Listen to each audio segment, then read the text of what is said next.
Hello everyone and welcome back to my channel, and if you're new, hi, my name is Nala and this is where I usually talk about what comes to mind, what's in the YouTube media, or any media. Speaking of YouTube, I've restated this multiple times. For those of you who don't know, Burleezy's channel got terminated this morning, and if I'm being completely honest, I am utterly confused as to why it happened. And how? If you can't tell, I'm already agitated because I restated this on my Instagram story. And to sum it up, Burleezy is a very well-known YouTuber on the platform who makes gaming content. He was also very well known for his exposing videos about cartoons and how unrealistic they were, but that was the entire joke. I was getting ready for school this morning and my cousin told me this, and I honestly didn't believe it, but once I actually searched up his name into the YouTube search bar, his entire channel is not there anymore.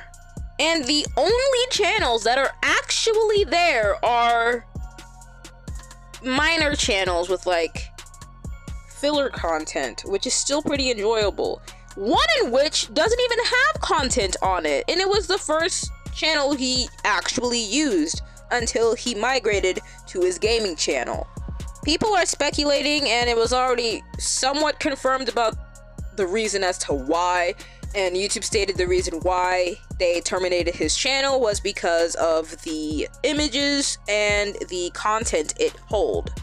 To sum it up once more, he was playing a game that's made by 616 Games called Poop Killer 4. Poop Killer is a it's just a take on like old genre horror and stuff like that.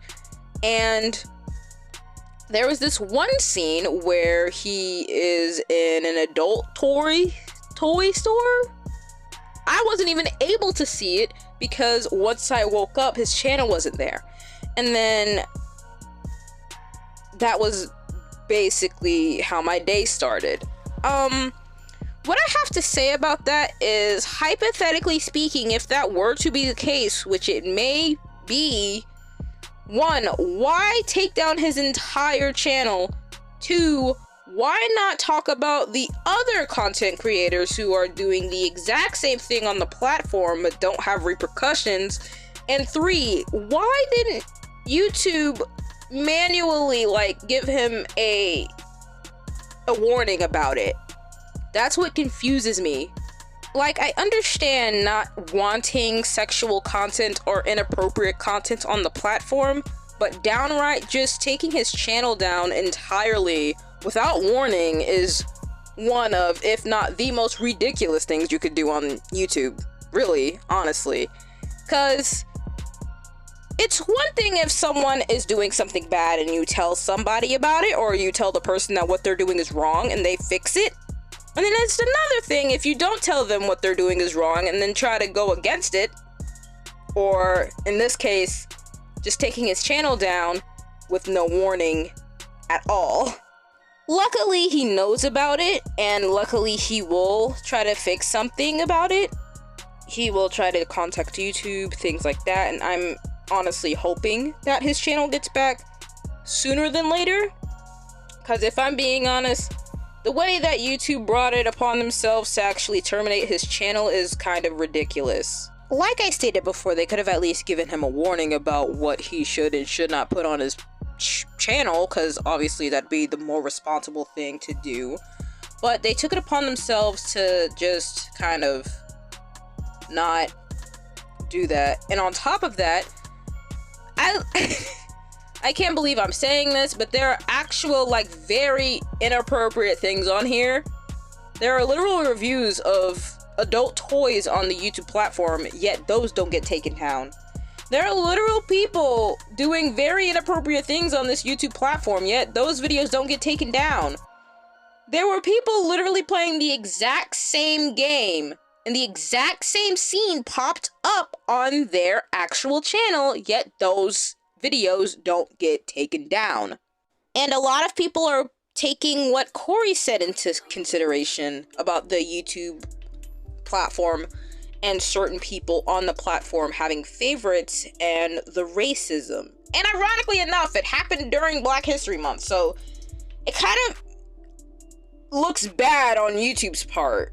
I really hope this is a coincidence, because if it is, that's a very bad coincidence. And if it's not, YouTube really needs to fix their algorithm and their entire platform in general. Because this feels like another situation happening all over again.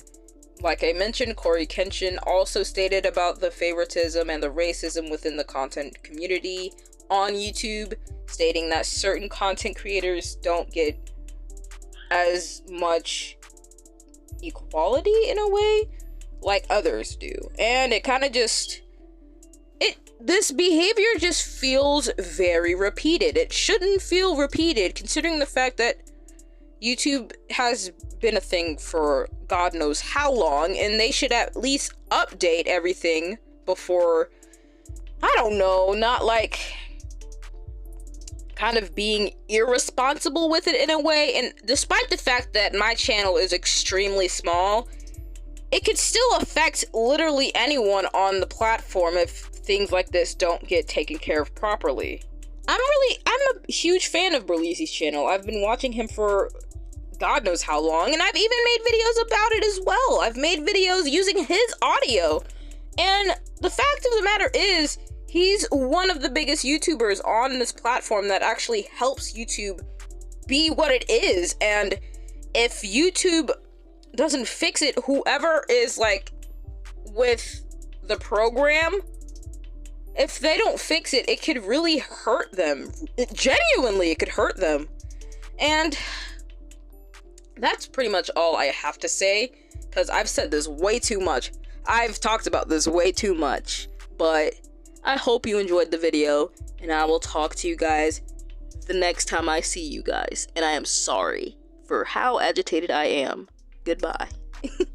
Also, just before I go, I apologize for the video being so short. That, and I really hope this is a very bad, like, coincidence, because this is something that YouTube has done more than once, and